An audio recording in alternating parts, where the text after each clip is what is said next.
Сәлем. Біз сіздермен осындай найт пинет киінің алдыңғы сабақтарда 0-3 айлық және 3-6 айлық және де 6-9 айлық балаларға арналған пинет кидің табанын тоқып үйренген болатынбыз.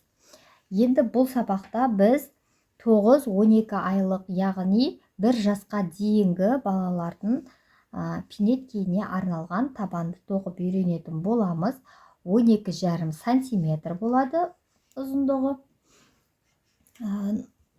Пинет кидің бұл мастер-класста сіздер тек табанын тоқып үйренесіздер. Пинет кидің толық мастер-классы ақылы описаниедағы WhatsApp номерге өтіп сұрасаңыздар болады. Мен бұл пинет киді Алезия Ланаголд классик жібімен тоқыдым. Крючоктың номері 1,75 мм. Ең алдымен 20 ауадағы ілмек тоқитын боламыз.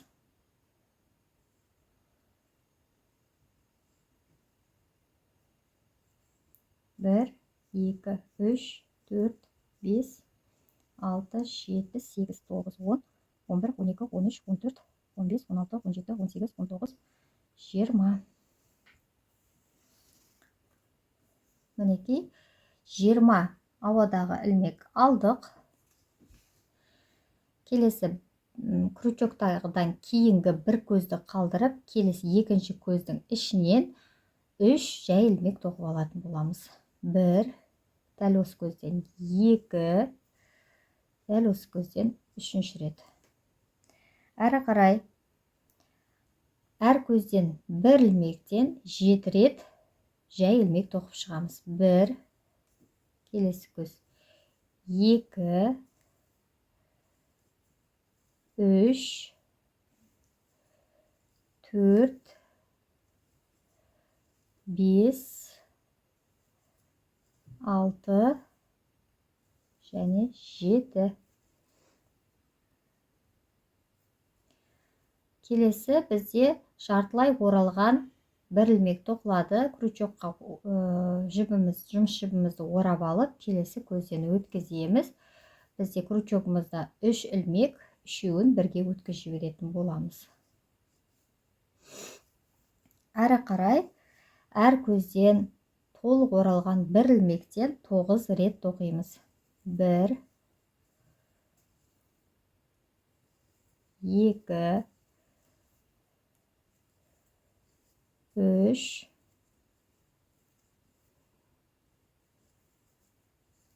4, 5, 6, 7, 8 және 9. Әрі қарай бір көздің ішінен 6 толық оралған бір ілмектен тоқып шығамыз. 1, дәл осы көзден 2, 3, 4,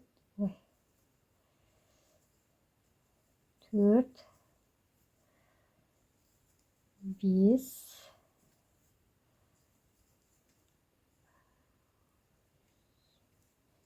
6. Келесі әр көзден толық оралған бір ілмектен 9 рет тоқимыз. 1, 2, 3, 4, 5, 6, 7, 8 және келесі 9-шы ілмегіміз. Келесі көзден біз жартылай оралған бір ілмек тоқимыз.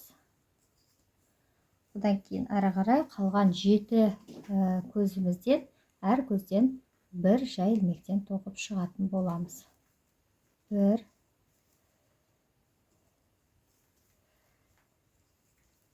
2 3 4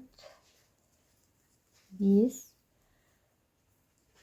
6 7. Келесі соңғы көзіміздің ішінен 3 жай ілмек тоқимыз. 1 2 3. Келесі бірінші ілмегімізбен біріктіруші ілмек жасаймыз. 2 ауадағы ілмек аламыз. Бұл бізде бірінші қатар болатын. Келесі екінші қатарды тоқитын боламыз. Біздің жұмысымыз басталған ең бірінші біріктіруші ілмек жасалған ілмектің көзден 2 толық оралған ілмек тоқыламыз. 1 2. Келесі көзден тағы да 2 ілмек тоқимыз. 1 және осы көзден 2. Келесі тағы бір көзден 2 ілмек тоқитын боламыз. 2. Әрі қарай бізде 17 толық оралған бір ілмектен әр көзден тоқимыз. 1 2 3 4 5 6 7 8 9 10 11 12 13 14 15 16 және 17. Келесі әр көзден 2 толық оралған ілмектен 6 рет тоқып шығамыз. 1 келесі екінші көзден 1 2 үшінші көзден 1 2 төртінші рет 1 2 бесінші рет 1 2 алтыншы рет 1 2. Әрі қарай 17 рет әр көзден бір ілмектен тоқып шығатын боламыз. 2 3 4 5 6 7 8 9 10 11 12 13 14 15 16 және соңғы 17. Әрі қарай әр көзден 2 ілмектен 3 рет тоқып шығатын боламыз. 1 2 екінші рет 1 2 келесі 1 2. Мінекей мынау қиғашынан қиылысында тұрған ілмекпен біз біріктіруші ілмек жасаймыз. 2 ауадағы ілмек аламыз.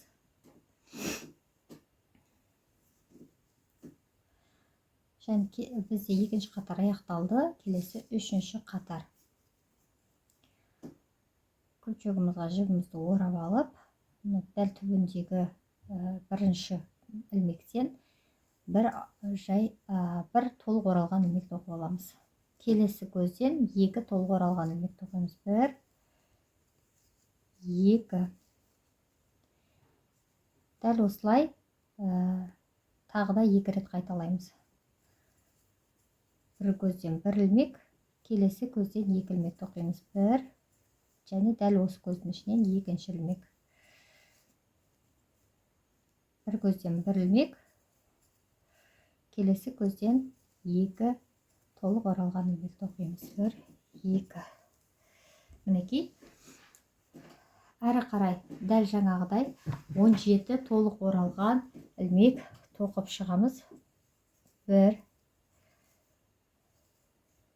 2, 3, 4, 5, 6, 7, 8, 9, 10, 11, 12, 13, 14, 15, 16, 17.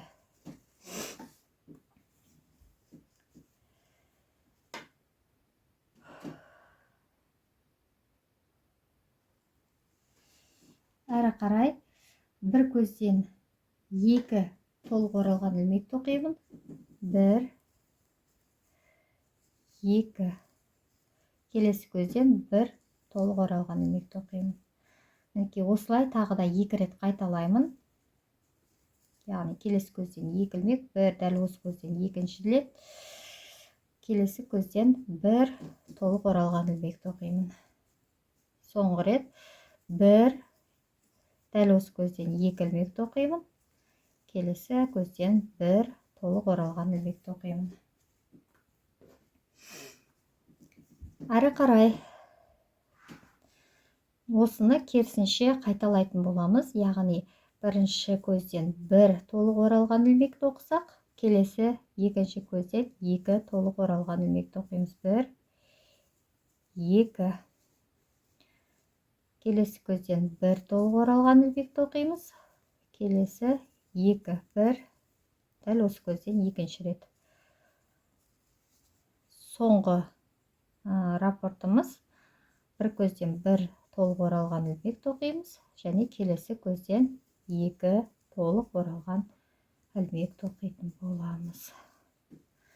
Әрі қарай 17 рет әр көзден 1 толық оралған ілмектен тоқып шығамыз. 2, 3, 4, 5,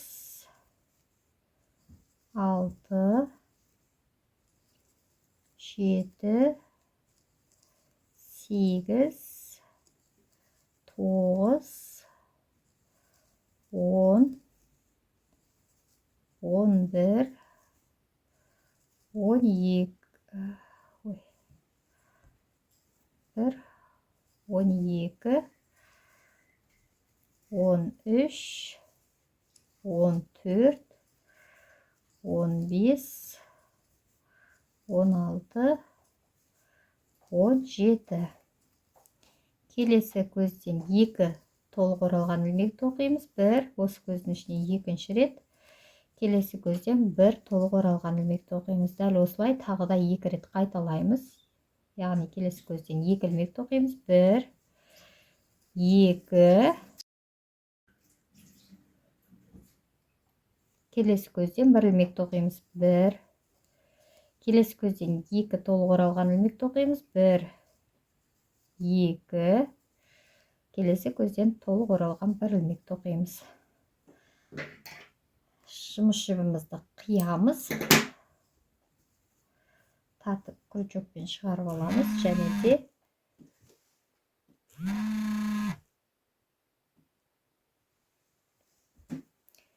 крючокпен шығарып аламыз және де мынау біріктіруші ілмек жасайтын 1-2 көзімізден іш жақ бетінен сыртқа қарай крючогымызды шығарып, жұмыс жібімізді осыған іліп аламыз. Және де мынау соңғы тоқыған ілмегіміздің астыңғы жағынан дәл ортасынан шығарып, жұмыс жібімізді төменге қарай тартамыз. Осылайша біз мінекей басқаларымен бірдей тоқылған осындай әдемі біріктіруші ілмек жасадық. Мына жерден жібіміз шығып кетпеу үшін, әрі тесік болып қалмау үшін осылай түйін жасап аламыз. Бұл бізде 9-12 айлық балаларға арналған пинеткидің табаны болатын. Толық мастер-класты ақылы түрде WhatsApp-тан ала аласыздар. Сілтеме описаниеде болады. Келесі сабақта кездескенше сау болыңыздар.